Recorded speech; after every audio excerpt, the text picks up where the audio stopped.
మెదక్ జిల్లా చేగుంట మండలం పోలంపల్లి గ్రామ సర్పంచ్గా కొండి రాజలక్ష్మి స్వామి మళ్లీ బాధ్యతలు స్వీకరించారు. ఇటీవల తనపై జారీ చేసిన సస్పెన్షన్ ఉత్తర్వులను రాష్ట్ర హైకోర్టు నిలిపివేయడంతో తిరిగి పదవిలో కొనసాగేందుకు మార్గం సుగమమైంది. సర్పంచ్ రాజలక్ష్మి స్వామి మాట్లాడుతూ, రాజకీయ కక్ష సాధింపులో భాగంగా కొందరు తనపై తప్పుడు ఫిర్యాదులు చేసి అధికారులను తప్పుదోవ పట్టించారని ఆరోపించారు. ఈ నిర్ణయాన్ని సవాల్ చేస్తూ హైకోర్టును ఆశ్రయించినట్లు తెలిపారు. తన వాదనలు పరిగణలోకి తీసుకున్న న్యాయస్థానం సస్పెన్షన్పై స్టే విధించిందని చెప్పారు. హైకోర్టు ఆదేశాల మేరకు జిల్లా కలెక్టర్ ప్రతిమా సింగ్, జిల్లా పంచాయతీ అధికారి యాదయ్య సస్పెన్షన్ ను రద్దు చేస్తూ తిరిగి విధుల్లో కొనసాగాలని ఆదేశాలు జారీ చేసినట్లు వెల్లడించారు. ఇకపై పోలంపల్లి గ్రామాన్ని ఆదర్శ గ్రామంగా తీర్చిదిద్దటమే తన లక్ష్యమని పేర్కొన్నారు. ప్రతి సంక్షేమ పథకం గ్రామ ప్రజలకు చేరేలా కృషి చేస్తారని, ప్రతి సమస్యను అధికారుల దృష్టికి తీసుకెళ్తారని తెలిపారు. ఇకపై తప్పుడు ఫిర్యాదులు చేస్తే చట్టపరంగా ఎదుర్కొంటారని హెచ్చరించారు.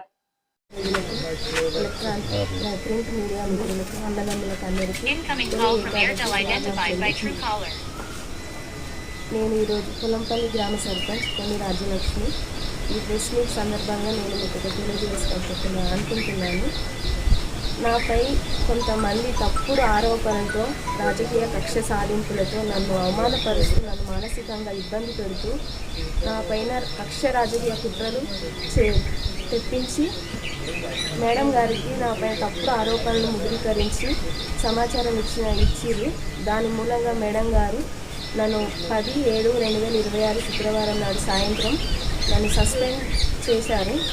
దానికి చాలా బాధపడి నేను రాష్ట్ర హైకోర్టుని ఆశ్రయించగా నాకు స్టే ఆర్డర్ రాష్ట్ర న్యాయ నిపుణులు పాలేరు నరేష్ సార్ గారు నాకు స్టే ఇప్పించారు.